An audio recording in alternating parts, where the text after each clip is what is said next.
Hey folks, editing Sara here with a heads up that the following discussion is going to include Josh and I talking about some very personal feelings and traumas around September 11th, personal and a bit about our countries. So yeah, just to prepare you for that. And also, Greyza turns up again, so a little bit of talk about SA. Yeah, okay. So you go cruising a lot, do you, Josh? This is my second time. Statistically speaking, I hardly ever go cruising. And does your wife cruise with you, or are you a solo cruiser? No. This was our honeymoon. Josh, you're so innocent. In the queer community, cruising means something different. Oh, gotcha. No, I'm a himbo. Happy this Pride particular Month, instance. by the way, everyone. Yes, I'm going to do this again for the watchers. Woo! Hey, it's a big bye fan. Big bye fan, yes. I'm gonna have to resist the temptation to keep doing that throughout the episode, but you know. I don't think you are going to have to In a resist show that like temptation. on a podcast like this, you have to do the absolute most, right? Yeah.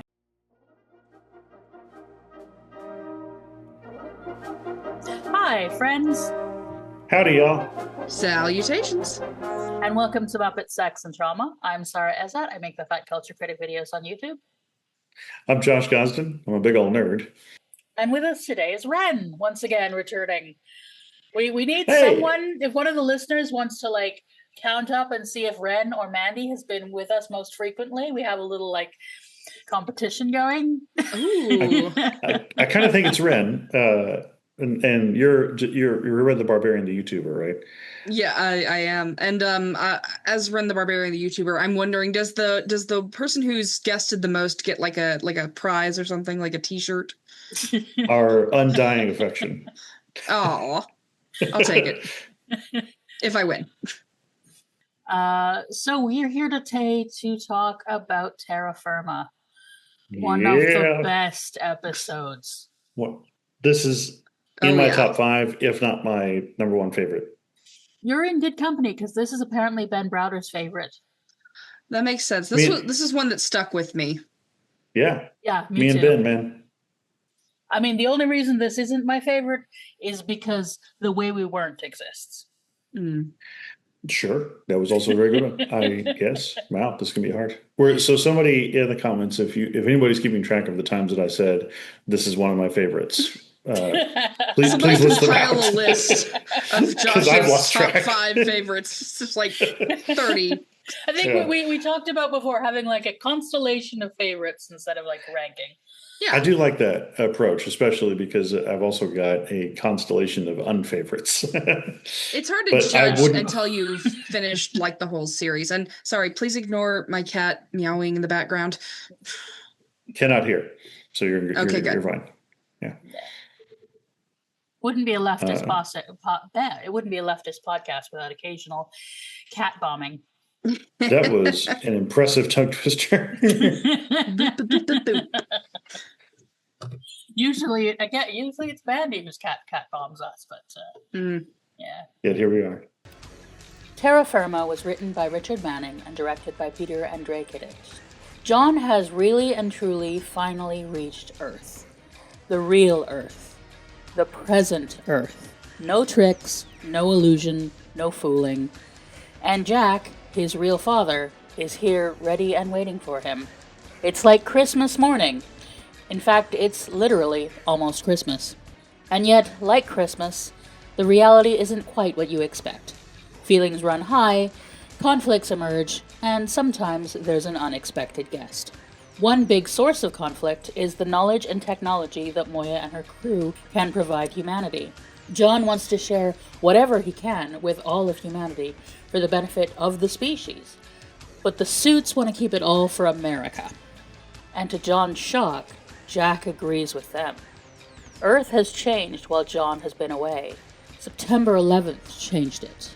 And it changed his dad as well. Parental and political conflict isn't the only source of tension for John. He and Aaron are struggling to communicate. A tension exacerbated by the arrival of John's old girlfriend, Caroline. The familial issues are resolved when Jack makes a choice to trust John's judgment and back him publicly. And with that finished, Aaron and John are finally beginning to actually communicate when they are interrupted by Chekhov's unexpected guest.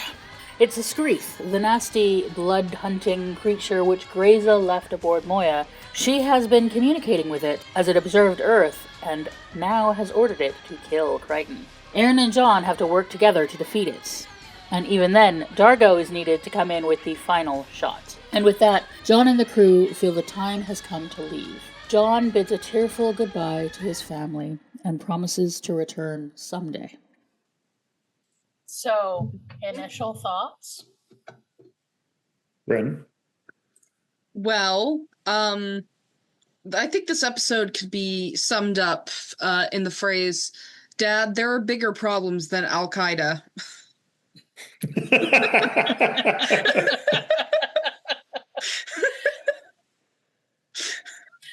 Literally wrote that in my notes.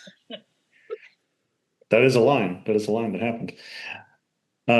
No, I for me, this episode is just sweetness, just cake, just glorious, bubbly, frothy. I might be hungry for dessert, but it's a really good episode. It's true.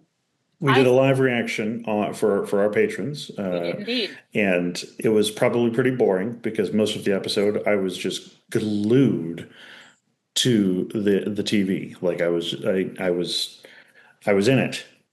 And for the last third of the episode, I was just Giddy. like clutching my beard, horrified. If you want to see Josh alternately stunned and giddy, Yeah. and It just was so going, good. "Oh my god, it's so good!" Yeah, that's our reaction in a nutshell. I would sum up this episode with be careful what you wish for, and you can't go home again. Yes. Mm-hmm. Truly. Yep. And I think what's really sad is that I think John knew that from the second his dad and the agents stepped onto Moya. Mm-hmm. I mean, every time he's thought that he's been back to Earth since a human reaction is what is at the forefront of his mind. Like he even acknowledged it to the ancients in that episode. He's like, "Yeah, you guys did a pretty good job."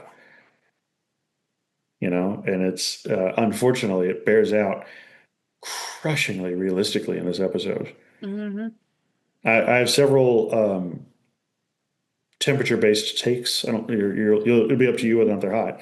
That I'll get into as we get into the episode. But they this do was a everything meal. short of dissecting them. Yeah, this was so good, and this was such a good payoff for the series. This was very much everything has been leading to this moment kind of an episode. And yet we still have half a season to go. Mm-hmm. It's like you thought home was the journey, but the journey isn't over yet. It's so good. Good. I love the fact that this Jack is in fact quite different than any Jack we've seen. Mm-hmm. Even the one from the pilot episode. Yeah, because when we've seen Jack as played by the ancient alien, it's been a kind of version taken from John's mind, so kind of idealized. Mm-hmm.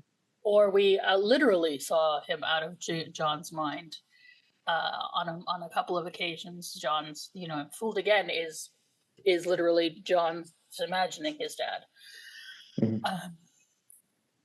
But in this, Jack is actually a person, and a flawed person.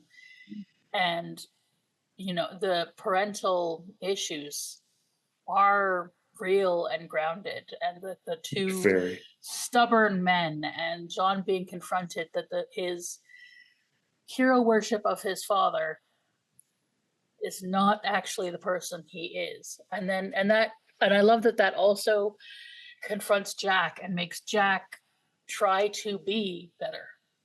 Mm-hmm. Should we begin? Let's do the sort of lighter stuff to begin with, and talk about the our crew's response to Earth. I agree, Naranci. Popcorn is amazing. Cop porn, not so much. Yeah, not that we no disapproval of porn, just of cops. Yeah. No, I appreciate also that, the show does not forget what it's about, and make sure that we get Chiana and Sikozu in bikinis. Yeah. And Chiana trying to mac on some, I'm sure, 70-year-old U.S. official. And him not being, he seemed down for it.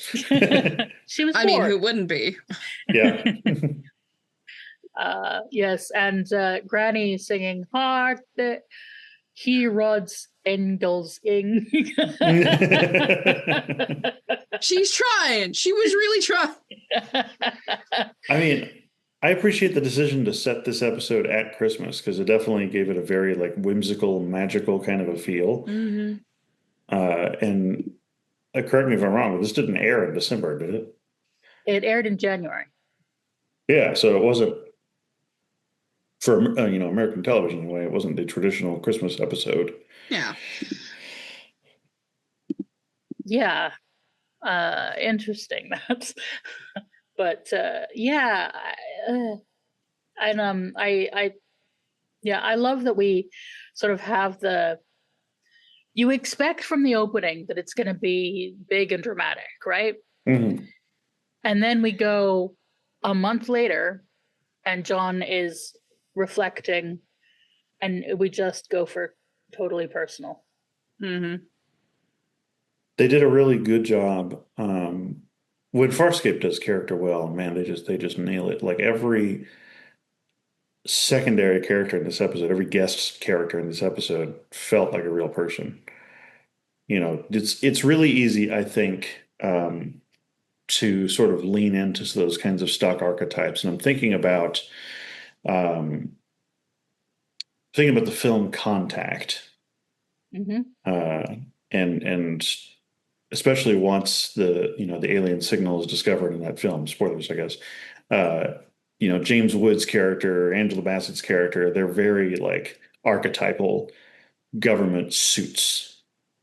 But even the government suit in this film or in this episode did not feel like a stock character or an archetype. He felt like a real guy, and especially the way that he was like acknowledging while still disagreeing with John and Jack's, perspective, and even Jack before he agreed with John, like abdicating for John.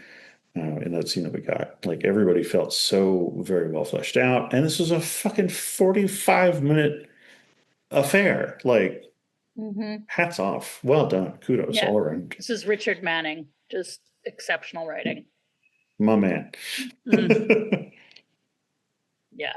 And Dargo being like wingman extraordinaire at every opportunity.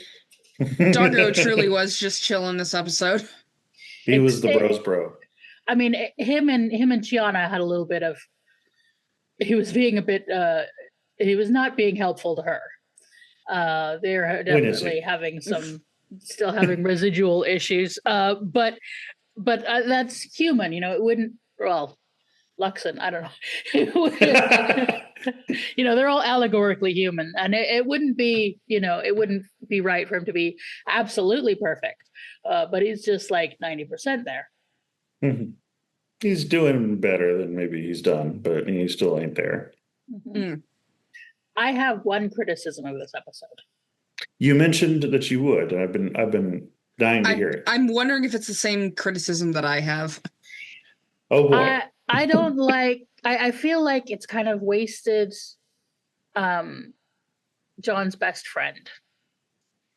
Oh, yeah. To have him as the sacrificial guy, and John doesn't even know about that, and he doesn't get to grieve him. It's just kind of like this is DR, who we know has been his friend since teenagehood, since he mentioned him in the last episode, and he's treated as like And they have the moment of reuniting and everything, and then he's dispatched like random scientist number 5, Yeah. Wearing It's a like red shirt.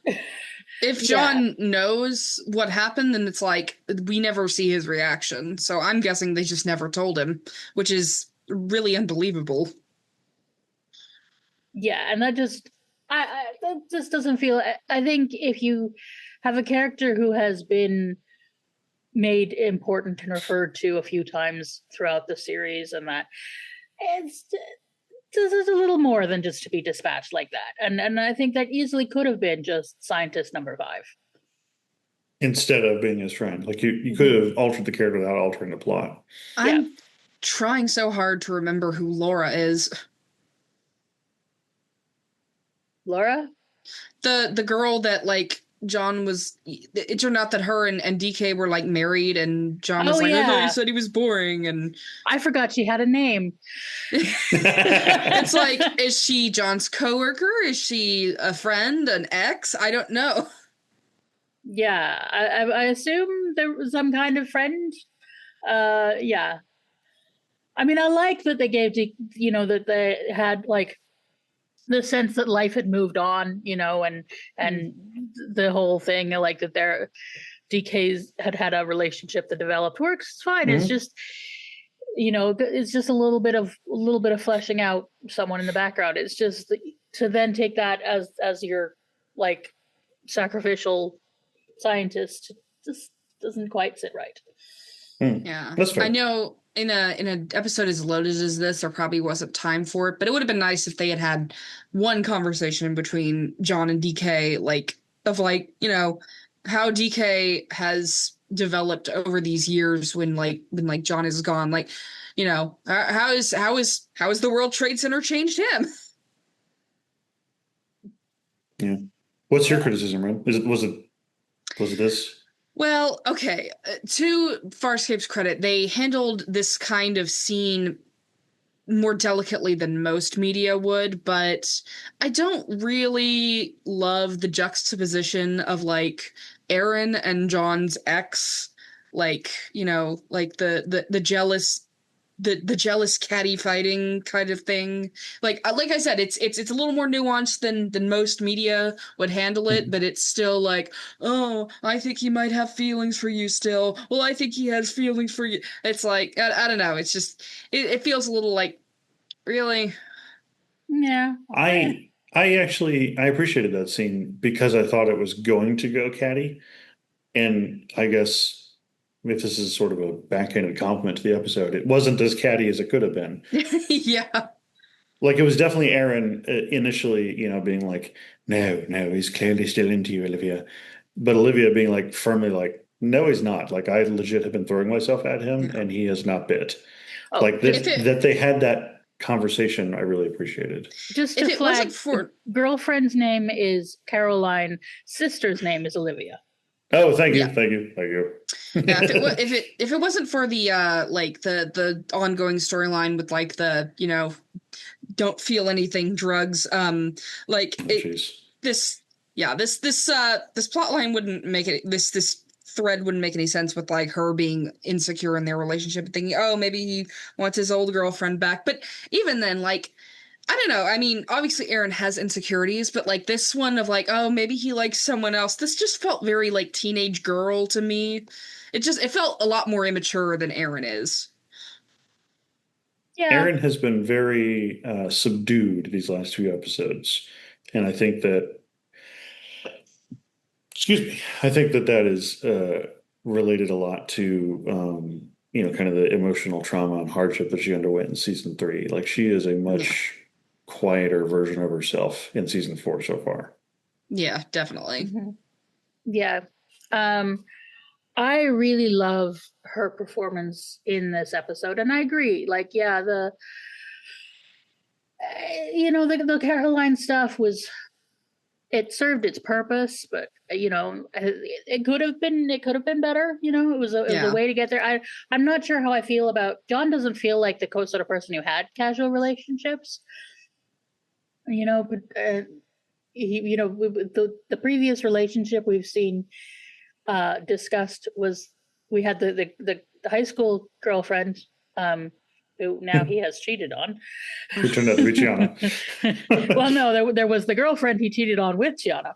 Oh, yes. But then we had the woman that he was going to propose to, who went to Stanford when he was going to Houston.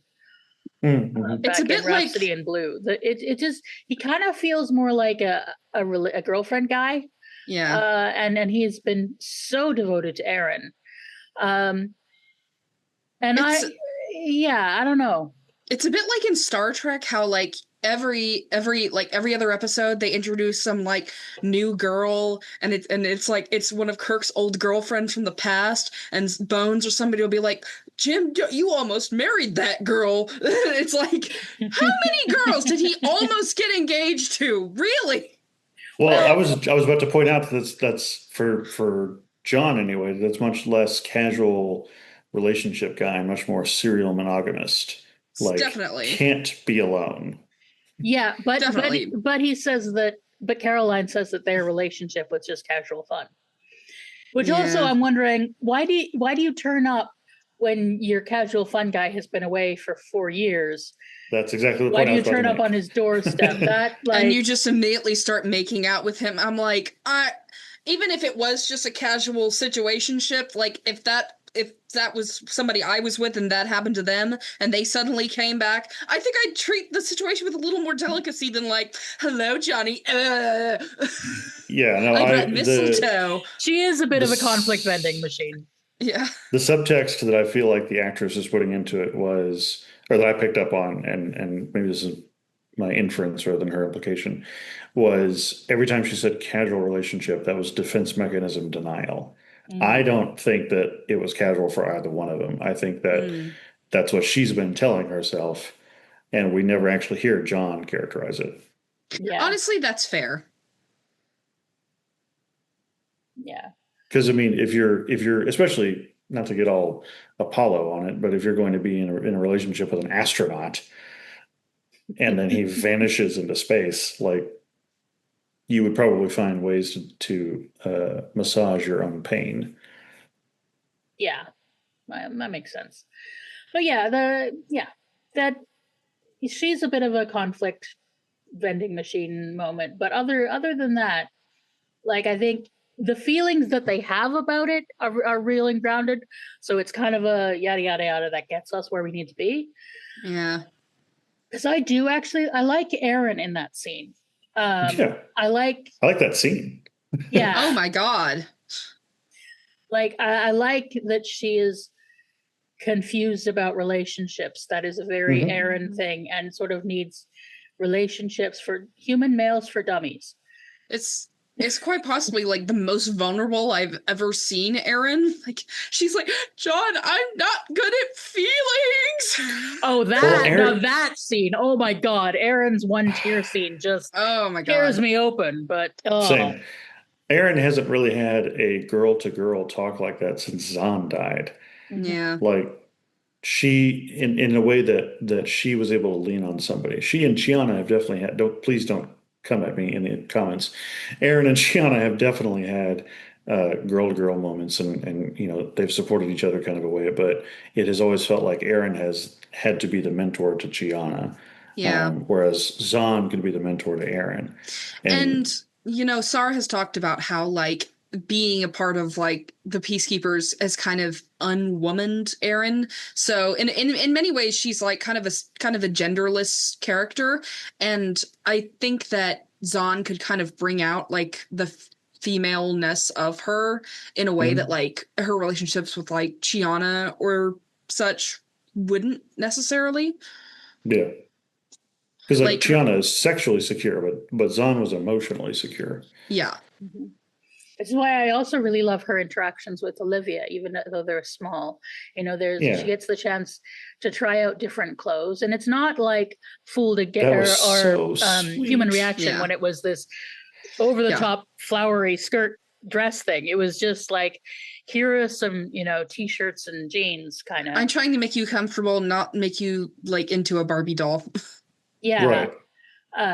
And it just like giving her the chance to go shopping, and Yeah. like the way that Olivia and Jack just open up to Aaron is wonderful. You guys. No. It was wonderful.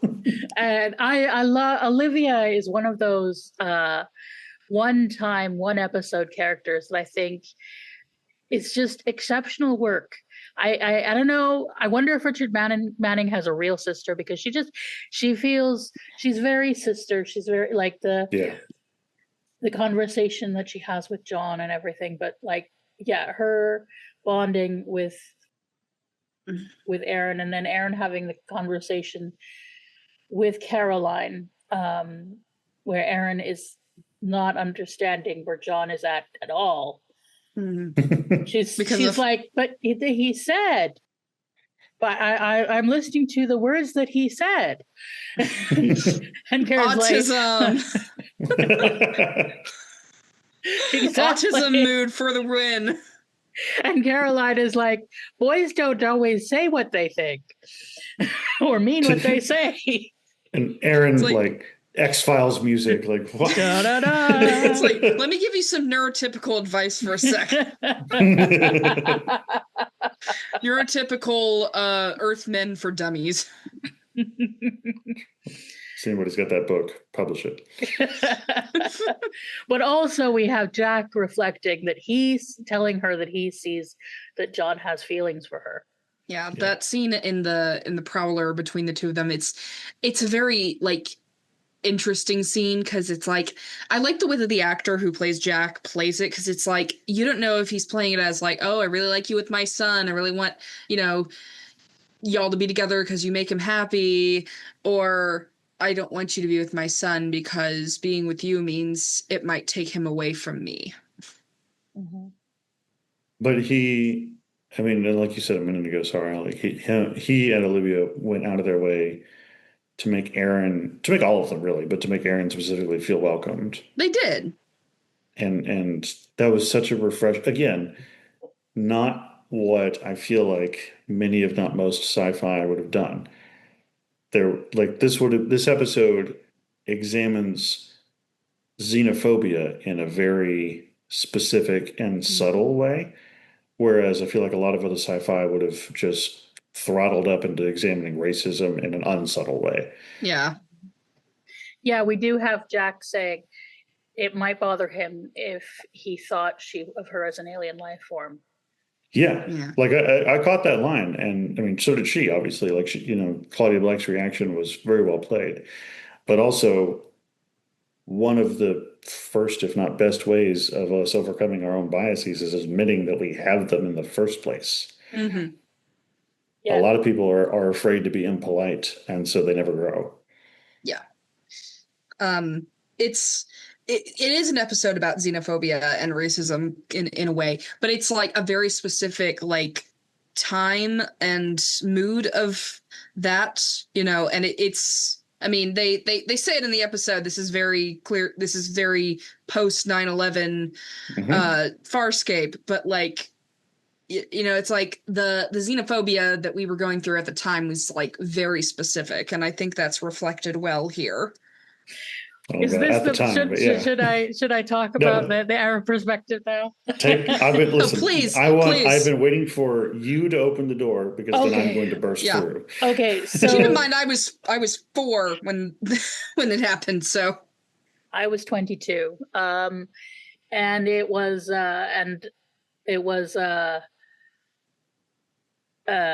it changed everything, and it changed me. I have significant post-traumatic stress around it, as do most Arabs. And when I first watched this episode, it took my breath away. There was, it was that moment where, like, because you have to understand, TV at the time, everything was so jingoistic, especially everything coming out of America was so, like, there was 24, even Star Trek. Like, there's a reason I can't watch Enterprise, because even my fucking Star Trek Enterprise was going into jingoism. And yes, I know they sort of grow out of it, and it's one of the reasons why I appreciate the first season of Discovery is because Michael makes the plea at the end of the first season that no, we shouldn't. She makes the plea that John does here, the choose hope. Everything we watched was all about how to be suspicious, to be jingoistic. You know, there was so much demonization of Middle Eastern people, and that was happening in life. And you know, as someone who's mixed, I was getting literally from people I knew telling me I had to choose, or telling me they didn't think of me as one of they didn't think of me as one of them, because my skin is white, which is kind of like the conversation that Jack has, although worse in this case, because it was someone telling me that I shouldn't have feelings about them wanting to go kill people like my family. Sorry, that was but yeah, there in life and in media, it was sort of like inescapable, and there was, you know, a lot of fantasy that was actually had nothing to do. You know, there was fantasy that was escapism, or it was, you know, it was Battlestar Galactica and Enterprise doing allegorical 9/11 stuff. And then this had always felt like escapism in many ways, because it was kind of like, as much as emotional and everything as it is, it's also so, you know, it's so high fantasy. And then there is this moment where it crashes into reality and grounds us into, it is happening now. 9/11 really happened in this world, and John really is a person who didn't experiencing that, coming back and seeing that the world has changed and seeing the way it changed his dad, which was obviously very different than the way it changed my dad. And John making the plea against jingoism, against it's not distinctly against Islamophobia, because that probably wouldn't have gotten on the air. Yeah. But he makes a plea for, you know, the unity of humanity and the hope, and, you know, space travel as the hope for the future, and a return to hope and to trying to unite humanity. And it just was like a breath of fresh air. To have that, because that is, you know, when the whole world is acting like your people are monstrous, and, you know, is all championing sort of division and hate and cruelty, to be reminded that you can choose differently. That's what story does at its best. And that is why, like, even though I you know, I say this isn't my favorite because of the other one, but it is also like, but it is like one of my favorite episodes of science fiction. One of them, it just has that meaning to me of like being reminded to choose hope. And god damn, was it needed, and we need it now, you know. Mm-hmm. You can choose hope. So I went really emotional. Well, that was a great episode, guys. Oh, yes. Josh, we have brushed it. I will gladly take the baton. We have brushed up against 9/11 before on this podcast, and so I know how affected you have been by it, Sara, and I've been grateful to hear your perspective on it before. So, which is how I knew you were going to open this door for this particular episode. And I was very excited for you to do so, because I'm very excited to walk through the door. So thank you, as always, for sharing your perspective.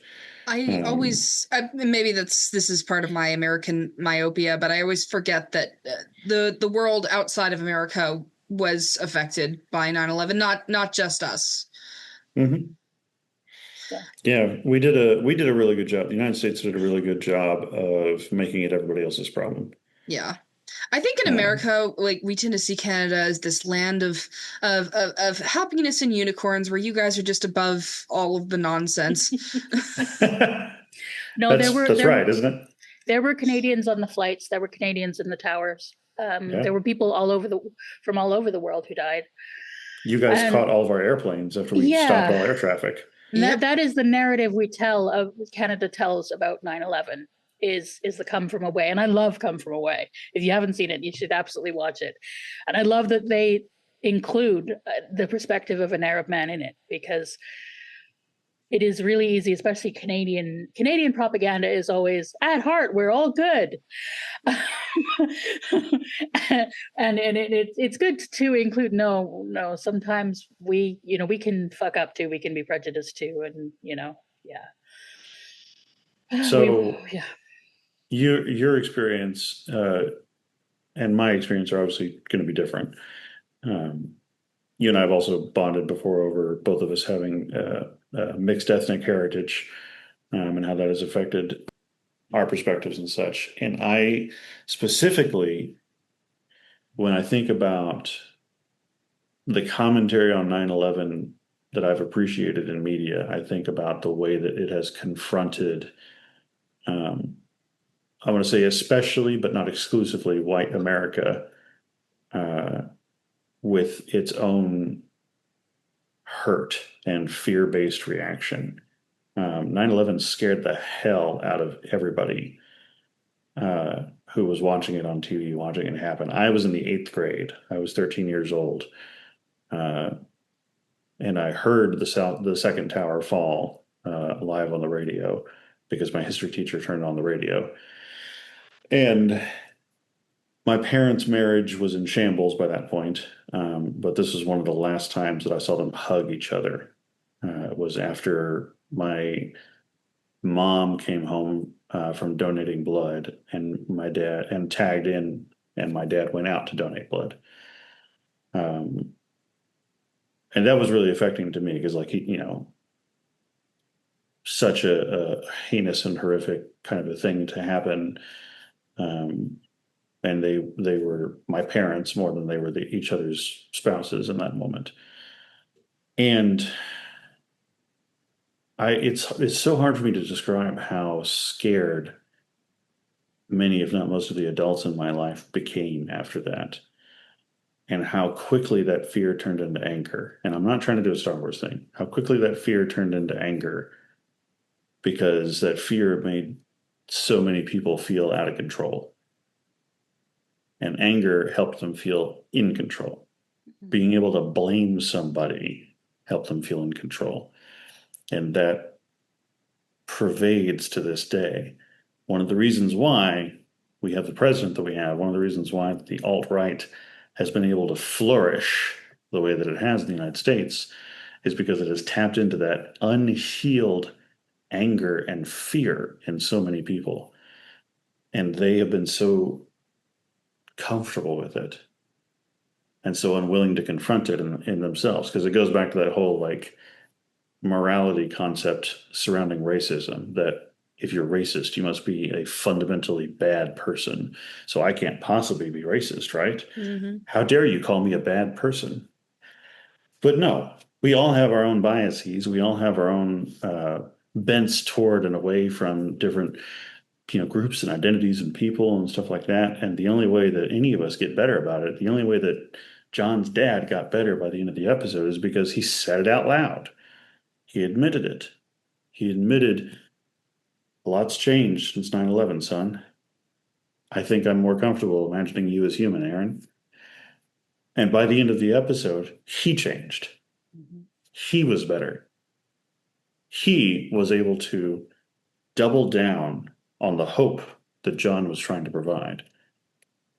And that is what made this episode just my favorite in the show.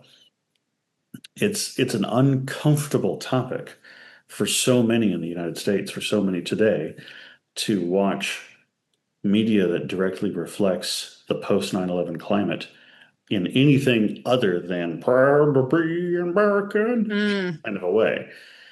In a like, it was a tragedy. It was a horrific attack. And it is each individual person's responsibility to heal. Because that's the only way that we move forward in a positive direction. It's just So, occurring to me now about how effective I think this show used like the aliens wanting to track down Earth and, you know, use the wormhole technology for themselves as a metaphor for this existential fear and despair that we felt after 9/11. Because I mean, obviously in the real world, like, you know, aliens were not coming.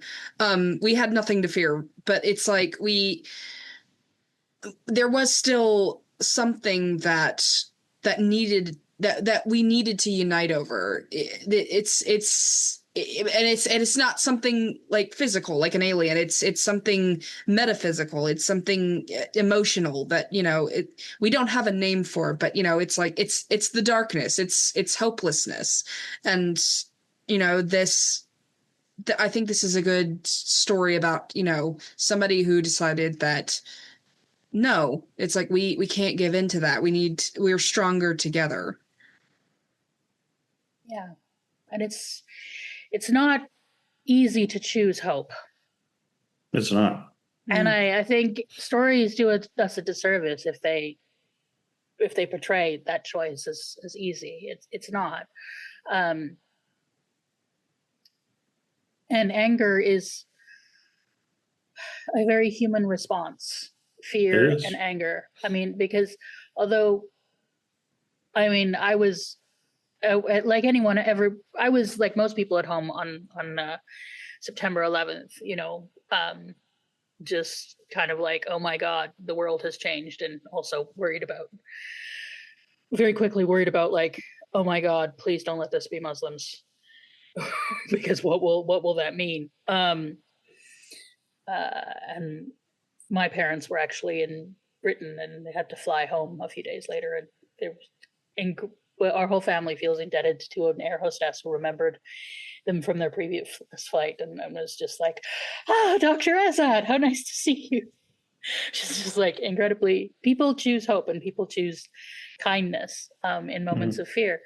But I remember I was in Britain during 7/7 when the bombs went off and the buses and that in London. And I had friends.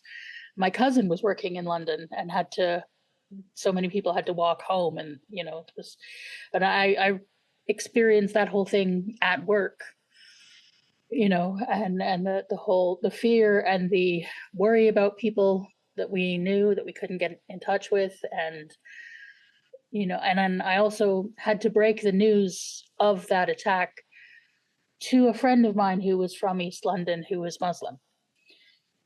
I was the one who had to tell her about it. So like, yeah, and I remember like the fear and the wanting someone to blame and anger, you know, when I was worried about my cousin, and when, you know, I was worried about Sophie, and you know, and we both sat there together worried about what was going to happen to Arabs and Muslims again. There is a desire to have someone to blame, and as you know, when in the time we are now, when Trump won again, there is a desire to find someone to blame.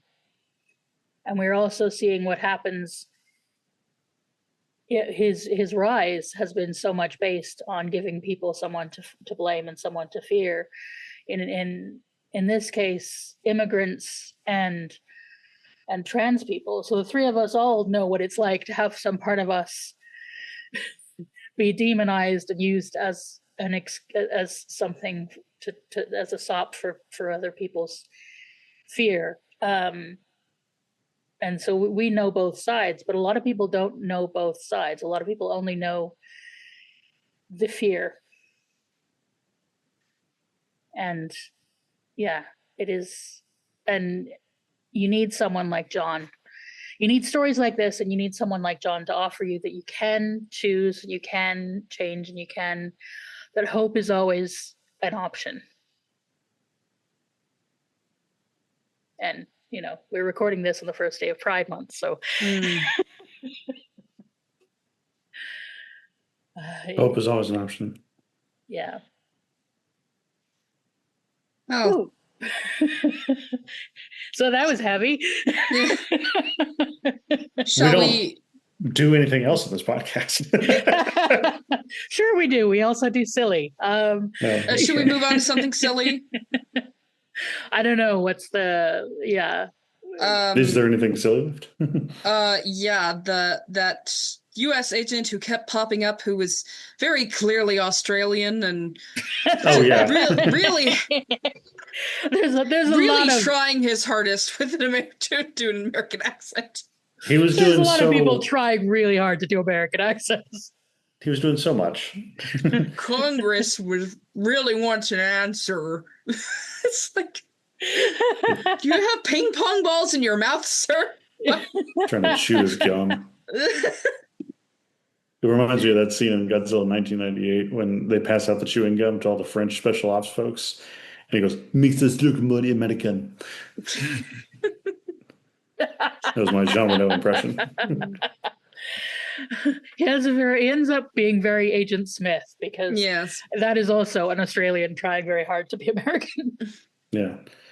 But he still did, in my opinion, it was a passable character. No, Mr. Clinton. I don't know how much of a pinata I'm going to make myself when I say this, but that was one of the reasons why I loved Man of Steel and Batman v Superman, and one of the reasons why I think so many people didn't is because it put Superman into a post 9/11 context, and was a pretty, I feel, realistic depiction of what would happen if an alien who was just trying to do the right thing and just trying to do good suddenly showed up today. And it gave a lot of people pause, and a lot of my nerd friends, were quick to point out how unlike the comics and untrue to the character of Superman that depiction was. And my response was usually, yeah, because that's how it would be now, because that's how all of us are now. And Direct your complaints to Josh. Yeah, no kidding. For real. It's like there's people in the comments being like, I'm one of them. I haven't actually seen to being the underdog in that particular argument. Don't watch it, it's bad. Definitely watch it, it's good. See? Maybe at some point we should do a Patreon bonus where the three of us watch it. Now the two of you can. Superman's human father tells him to let an entire busload of children drown. Yeah. Because your secret's more important. Yeah, because the whole theme was fear. Anyways. If you watch Smallville. Okay. I'm not saying if we gain multiple paid Patreon subscribers, we will try to sit down and actually do that. We will actually watch and discuss. And these two will have a fight. How many patrons do you think we need? How many new patrons do you think we need, Josh? A lot, because most of them are going to agree with Ren. I am in the minority in this opinion.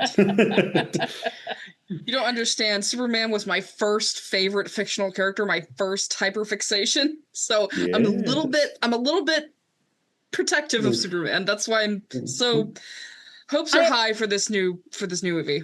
Well, if I can accept Chris Pine and Vampire Diaries Kirk, then I think everybody can embrace anything. Speaking of first hyperfixations. Just saying, Henry Cavill agrees with me. I mean, yeah. I've never been a big Superman. Anyway, I've never been a big Superman person, but this is really If you want us to have this discussion, sign up to the Patreon. But I think so. Laying aside whether or not that was a good depiction of Superman, my point is that when current audiences are confronted with current prejudices, they don't like it, and that's a current discussion in the Star Trek sphere right now. People are like, when did Star Trek get so fucking woke? And I'm like, 1964 when he turned in that first script. Like, what? Yeah, What do you hello. mean? Have you not seen Let That Be Your Last Battlefield? Stop making Star Wars political. Yeah, how could something called Star Wars ever be political? And people are like, oh, remember when it was subtle? It wasn't fucking subtle in the 60s when it was talking about race relations. They were called You only motherfucking think it's subtle. stormtroopers. You only think it's subtle now, looking back. Well, yeah, sometimes people like things, the aesthetics of conflict without actually the grounding in it. Which is what media literacy is dead, and we have killed it. I don't think media literacy is dead.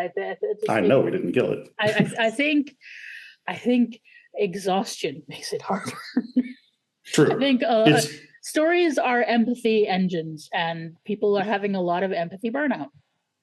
And it's a lot easier to engage in literary criticism when you're a couple of generations removed from the context, rather than when you're swirling in it. True. Yeah. Yeah. Yes.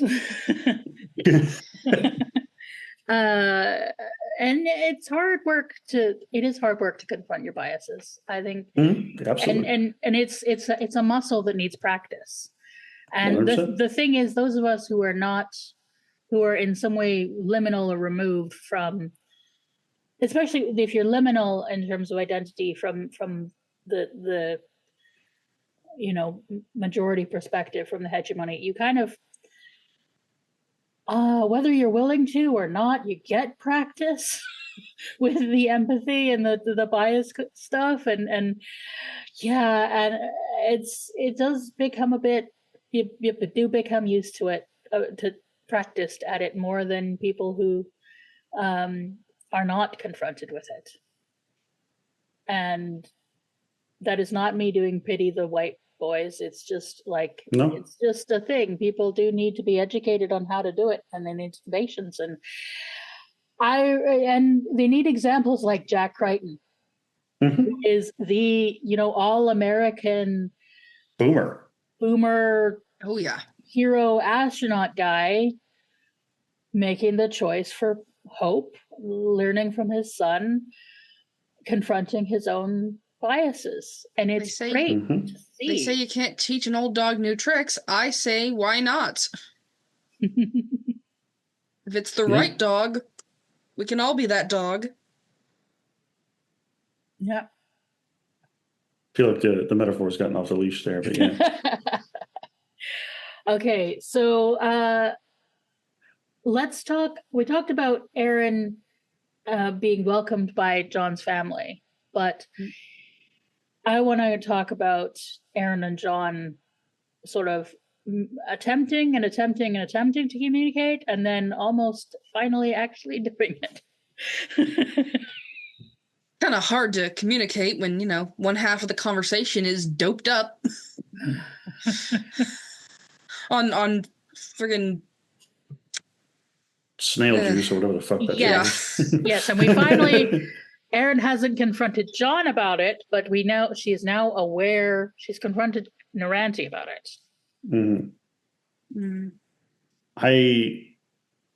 So I'm still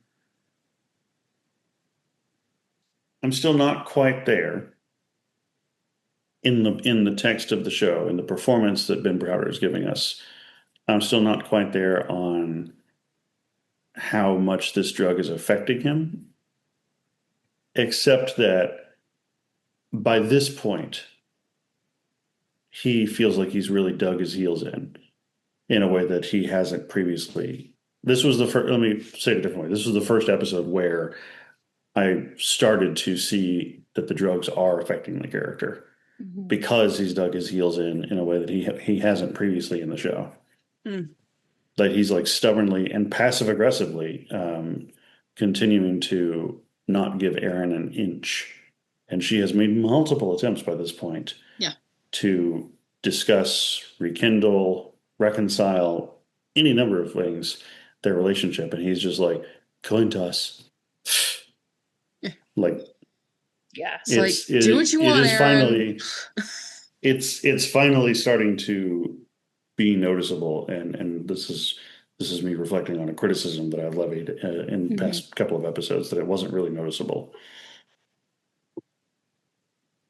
Yeah, it was sort of like expecting us to just go, drugs are bad. Whereas we'd actually like to know what this drug is doing. Exactly. Is it an antidepressant? What is it? Because antidepressants are good. Yeah, they don't turn you into zombie assholes. When you have the right, when you find dosage. The right dosage and medication, because if it's turning you into a zombie asshole, you're on the wrong shit. Yeah, I would not trust Naranti as my pharmaceutical general tech. Rule of thumb. It's turning you into a zombie.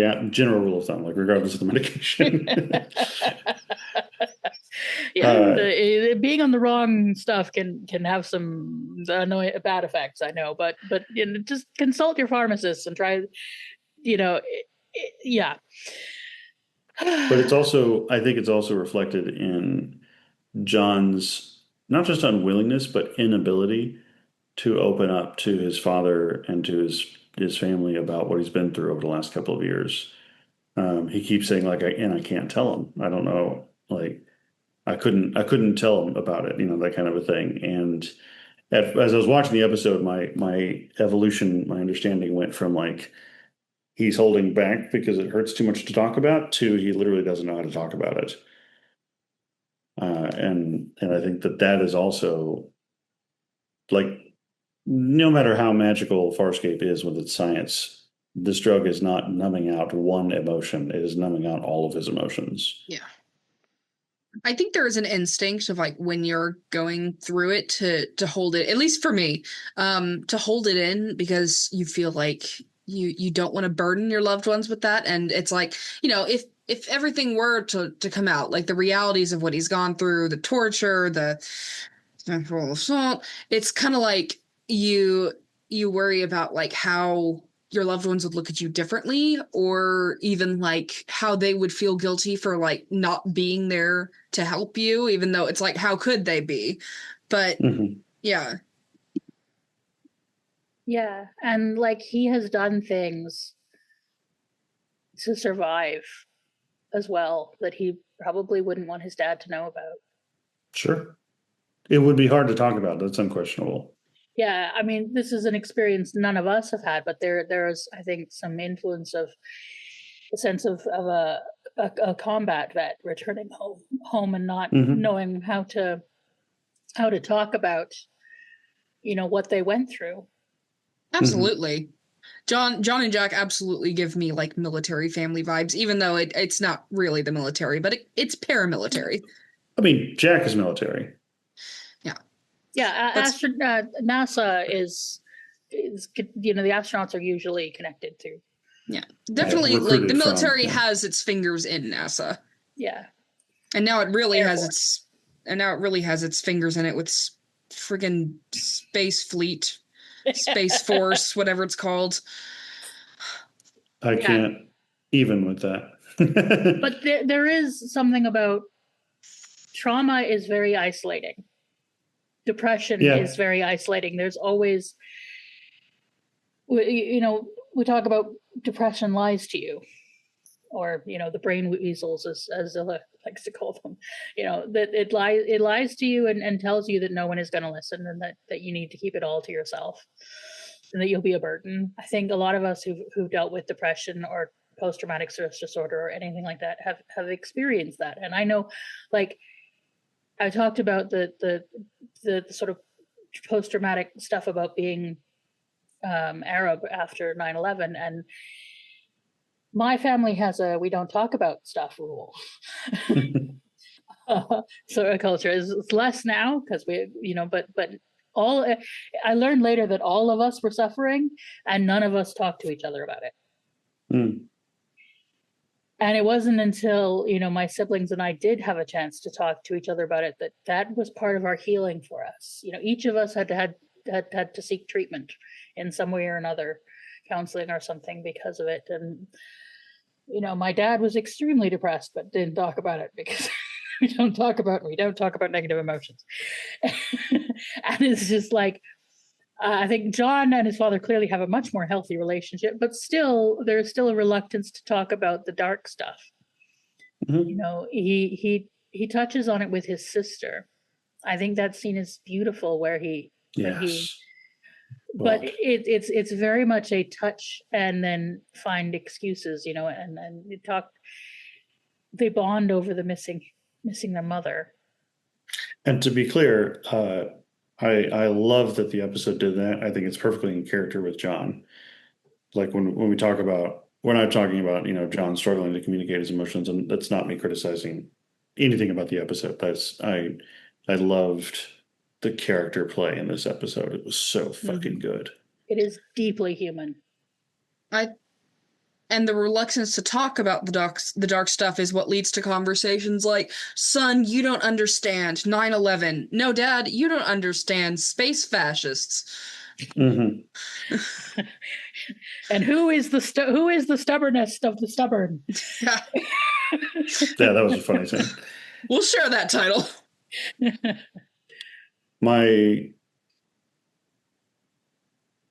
I don't know if this is my favorite part because we're not at that part of the podcast. I fucking loved the fight scene at the end. Yes. Yes. That was so good. And like we've had some good fight scenes. Like we've had some good hand-to-hand stuff. We've had some really well choreographed kind of like war stuff. The destruction of the command carrier was Wagnerian opera. But this fight scene was so fucking good. It was dynamic. There were very grounded, realistic stakes. The alien threat was like believable as a menace. Dargo landing in the backyard was cool as shit. Like I was just beside myself. Subscribe to our Patreon. I was just beside myself as we were watching that episode. Yeah. You really were. It's like the tensions mounting throughout the episode finally came to a head in that scene. It's like the alien was a metaphor for it all just exploding in their faces, literally, for the conflict, yeah. And the two worlds colliding of the space stuff and the family drama and the intimate relationship drama. Because John and Aaron are there and she's like, just tell me what you want. Just tell me what you want. And she's forced him into like to a moment where he's about to actually communicate. And then we have massive crazy space monster bursting in. Which is just perfect. Just masterful storytelling. 10 out of 10, really. By far, my least favorite part of the episode was once again Grayza. Yeah. I felt like the plot came to and the momentum came to a screeching halt every time she and Braca showed up on screen. I think Braca felt the same way. And it's like, I know these scenes were necessary to set up we sent the alien to the Earth to go kill Crichton and scout ahead for us. But it's like... I kind of like her monologuing, menacing stuff. It's just that it's always got to go back to, the boob sweat. Yeah. And the non-consensual assault. Poor Braca. Yeah. I know. Talk about a mind fuck. Literally. Yeah. And that's all I got to say about that. Yeah, it's like a lot of things with Grey's. I'm like, I'm almost there. You almost had me, and then sexual assault. Yeah. Again. By this walking essay bomb. It's like, why does it come up with something else for your character, please, woman? This is I have never encountered a character who was so consistently defined by their tendency to sexually assault every other character around them. Even Kilgrave and Jessica Jones wasn't this bad. Literally, he was at least multidimensional. Yeah, and the writing doesn't really treat it as. I think that's probably the most infuriating part. Yeah, because Kilgrave was very clearly a metaphor as well as literal. Whereas Braca is just like mildly confused. Like, oh, Yeah, okay. every time he wakes up, he's like, well, I guess I got, again. Yeah. Yeah. And Rebecca Riggs is hot in that outfit. So it's like, we gotta, the audience is sort of expected to find her titillating. Yeah. Really harkens Don't back to find her that. titillating. But then it's like, but no. Yeah. It I know harkens. you want me to find her hot, but She's a rapist. is, but then there's everything that she says and does. Despite what Book Talk tells you, rape is not hot. Ren, I adore you. That was the best thing. She's no, I mean, look, I'm a cheap date. I'm a mostly straight, was raised on Xena Warrior Princess guy. Like, it doesn't really take much to tittle my lates, but this didn't do it. Yeah. At all. I don't find Grayza remotely anything. I think there Hot can woman in a suit. I'm easily pleased. Yeah. But then there's everything she says and does. I think there is a way that like a female villain weaponizing her sexuality can be interesting and entertaining. Yes. Absolutely. But this is not it, Chief. No. And can still be sexy to the audience. Again, Xena Warrior Princess. Callisto was like walking sex bomb. Yeah. And was heinous in most of her appearances. And still like had me glued to the TV unnaturally, Mm-hmm. Faith Lahane from Buffy. I'd argue she's not a villain, but she's a complicated woman. What she did to Xander, though, I mean, she has an arc. She was a villain. Could constitute attempted assault.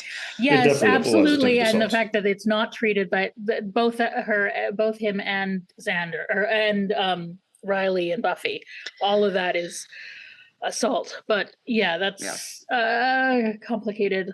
What's really sad is that, like, it all harkens back to, a woman can't rape a man because a man is always up for it, if you'll excuse the phrasing. And it's like, Farscape just usually has loftier goals than that, in my opinion.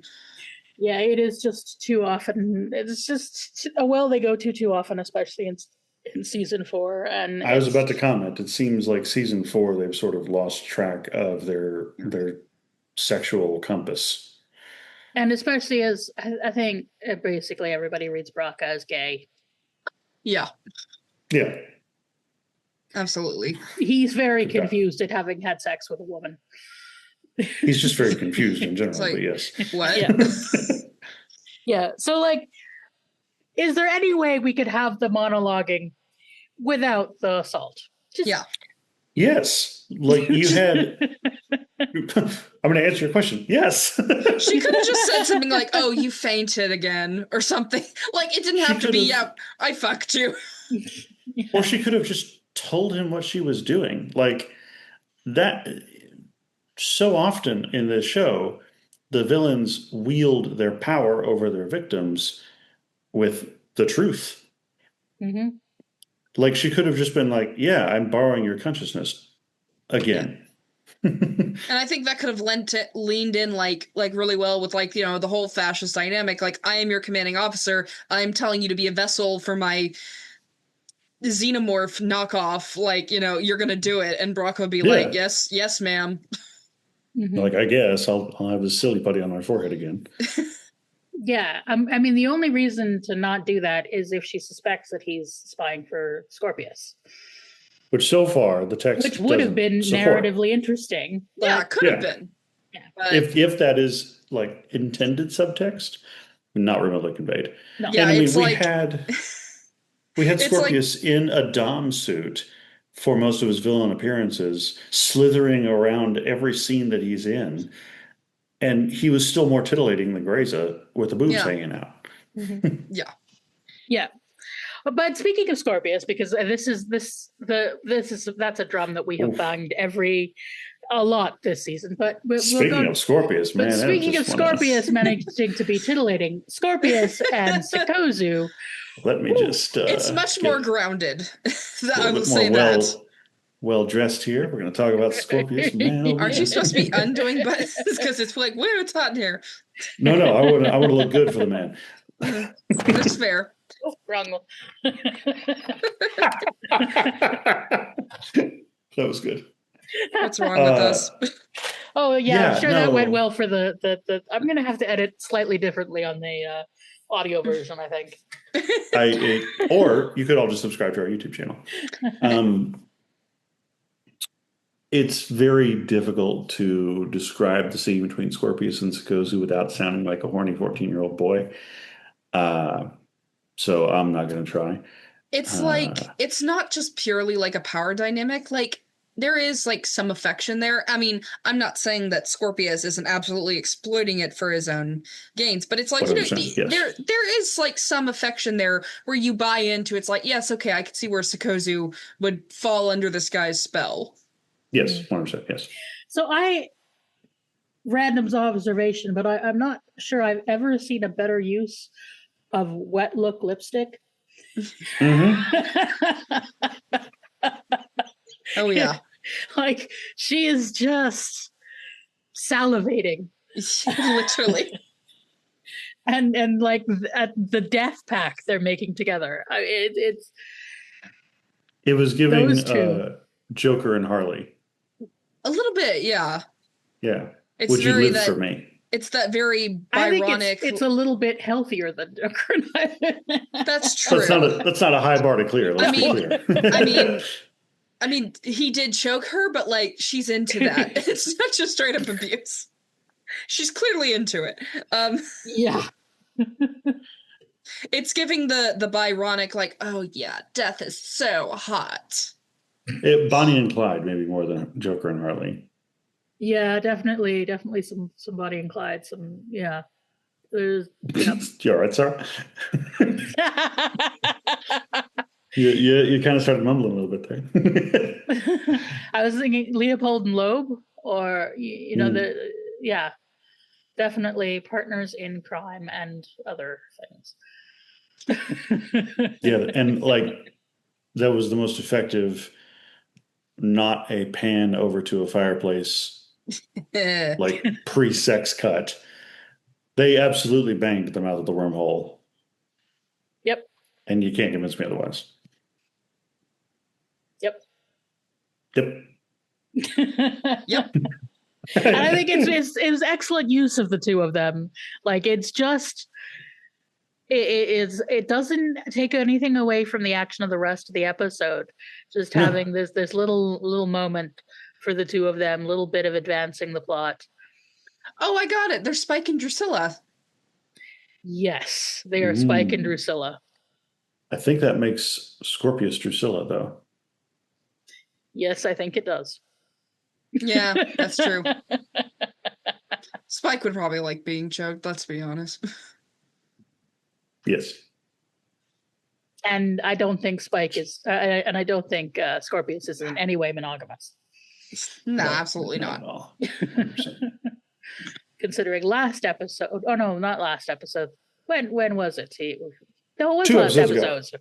It was last episode that we definitely, he and Braca definitely. No.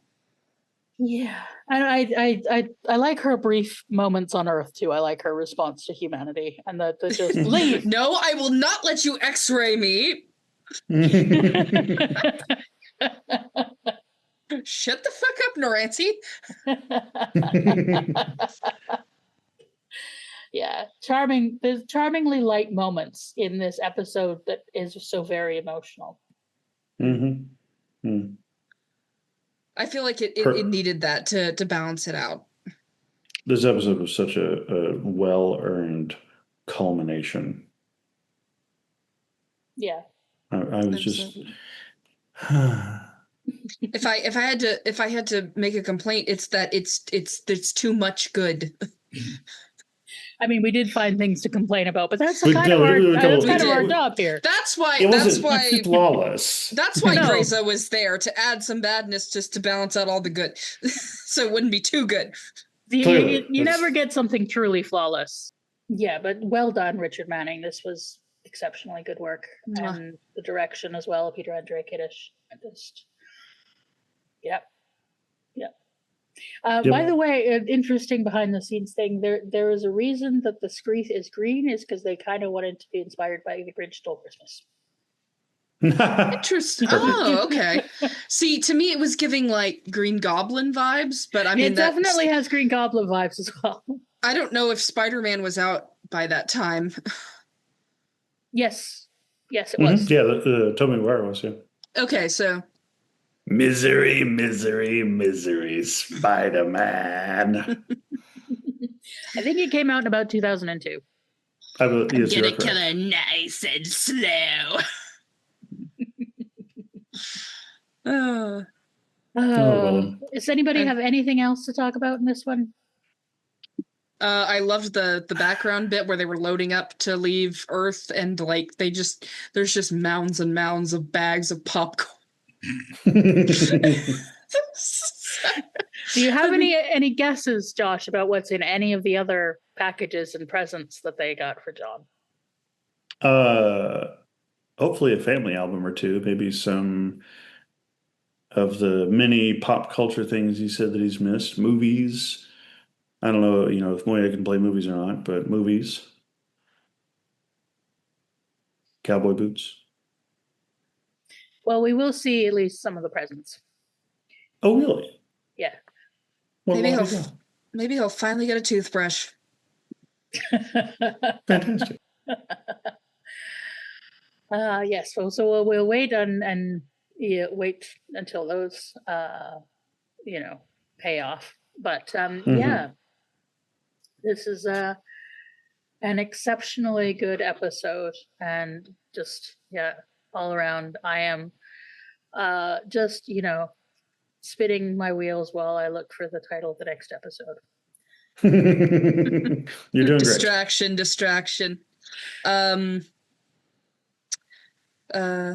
Rigel didn't have that much to do this episode. No, but he was okay. he was hungry. Yeah. It makes me curious how Earth cuisine agreed with his stomach. True. We know he really liked sugar. Mm-hmm. Boy, the government people would have shit bricks if they had seen him pissing fire. But they don't have chalk and oil on Earth. True. Yes. Thank goodness. It's like, oh, another weapon we can harness. I'll tell you what, Cheney would have loved to get his hands on alien tech. Yeah. Did you say alien tech or alien dick? Maybe both, but I said alien tech. Yeah. One little moment that I liked is the story about the cat, and Aaron being like, "What's a cat?" But yeah, very, very so human and grounded and real. I wish we had more sci-fi stories where people have, like, from other planets have pets. Like, that can't just be a human thing that we domesticate animals. Yeah, I mean, there's Grudge on Discovery. Yeah, but that's a cat. That's an Earth animal. That's true. Grudge is so much more than a cat. Yeah, She's a queen. They have like dog hogs on, I forget what they're called, on Kronos. The Klingons. Targs. Yeah. But I mean, those are more like hunting dogs than actual pets. And Spock has his teddy bear. Oh yeah, Ichaya. Yeah. Sell it. A teddy bear. Yeah, I think it's kind of it's difficult. Most like the time if you try to do that on shows, you end up with like the dog with a horn. The unidog. The unidog. Unless you do them CGI. You got Sulu. It's like, wow, what a beautiful animal, Captain. That is definitely not just a Pomeranian in a silly costume. So, are you ready to hear the title of the next episode? Yes. Twice Shy. Okay. Who's doing the biting? That's the question. That is the question. Do you have any theories about what might be happening in the next episode? No, I think Rigel's going to be doing the biting. Okay. Well, we will be recording a reaction to that because we're going to try and record reactions to all of the episodes going forward. Don't quote us; it may turn out difficult, but we're going to try. And I also, we're going to do our best. And we'll also be, if we can, I'll also be showing you on the same. We'll just do it together. I'll show you an episode of Red Dwarf that inspired this particular episode. Inspired. Is it from the next episode upcoming that Red Dwarf inspired? Nice. We will be back for Twice Shy. I don't yet know who is going to be our guest, but perhaps Editing Sara knows. Editing Sara here, and indeed I do know. Our guest for Twice Shy will be Ron Swarthout of the Just a Little Guy podcast about monsters. So that should be fun. And also a heads up that the next episode, if you have a thing about spiders, you might want to skip it. What is your favorite part of this episode, Ren? Merry Frelling Christmas. Easy. An ad-lib, apparently. Despite how much I gushed over it earlier, it is not the fight scene. My favorite part of the episode is when John says goodbye to Jack and Olivia, and John and Jack are just bawling their eyes out, as was For real. And we have a ring. I wonder what will happen with that. And I'm Ooh. I'm sure Rigel will steal it.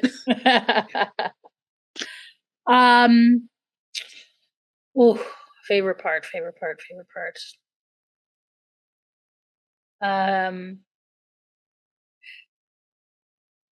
I think it's Aaron and John. You know, Aaron with that one tear and just tell me what you want. It's just and John, you know, being on the verge of speaking. I imagine that's how it sounds when they're trying to pick a place to go out to eat. Tell me what you want. Tell me what you want. Well, Aaron, you're going to pick Olive Garden anyway. I mean... Calm down, Ryan Gosling.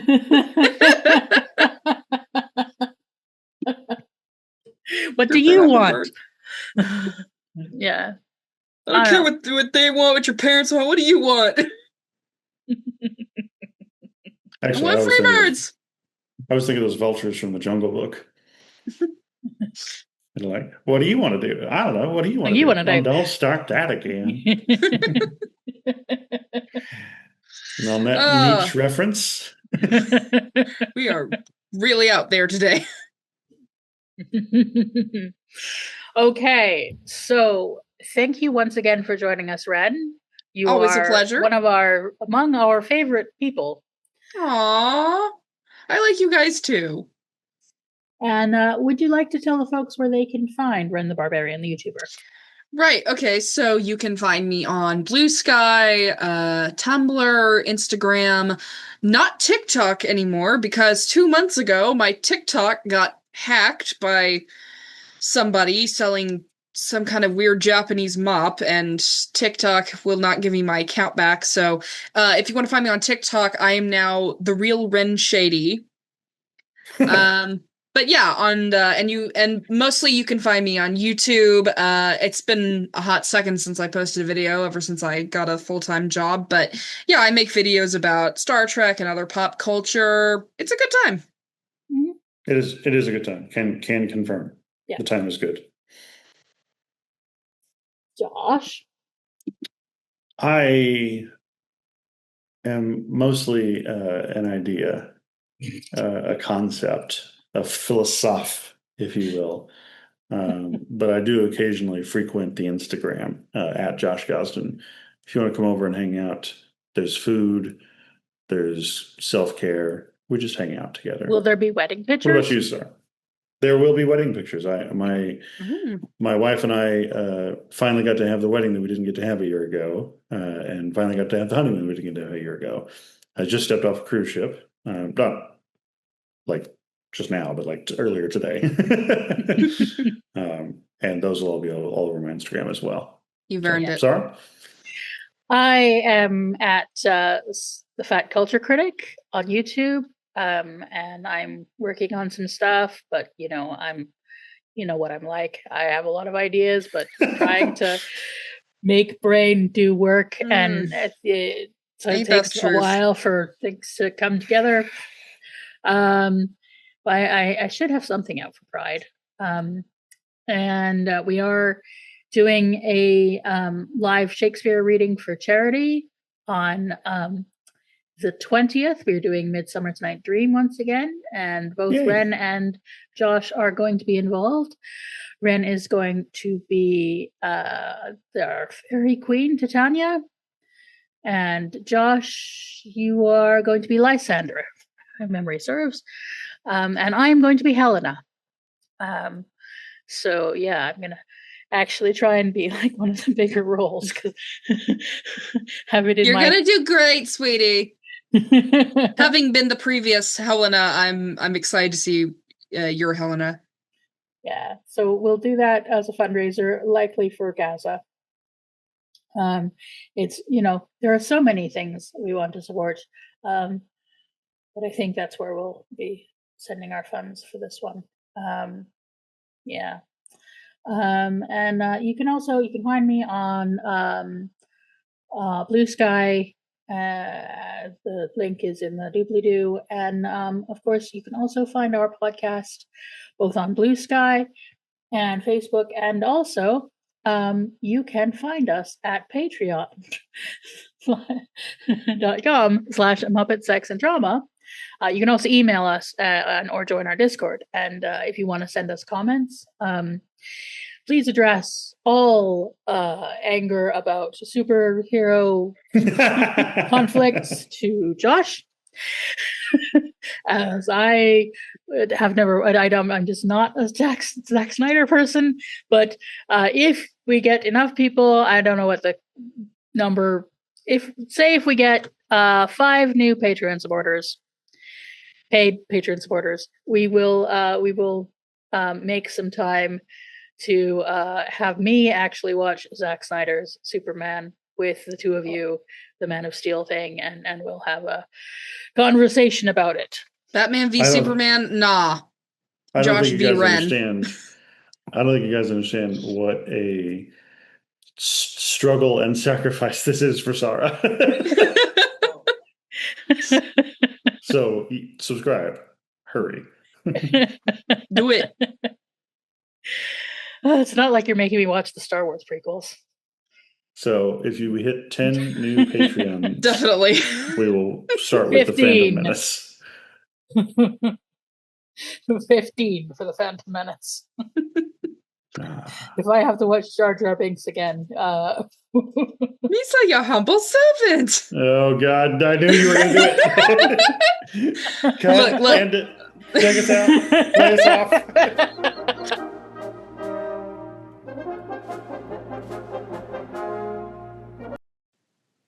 Well, I have a summary. I've got a theory. It could be demons. A dancing demon. Something isn't right there.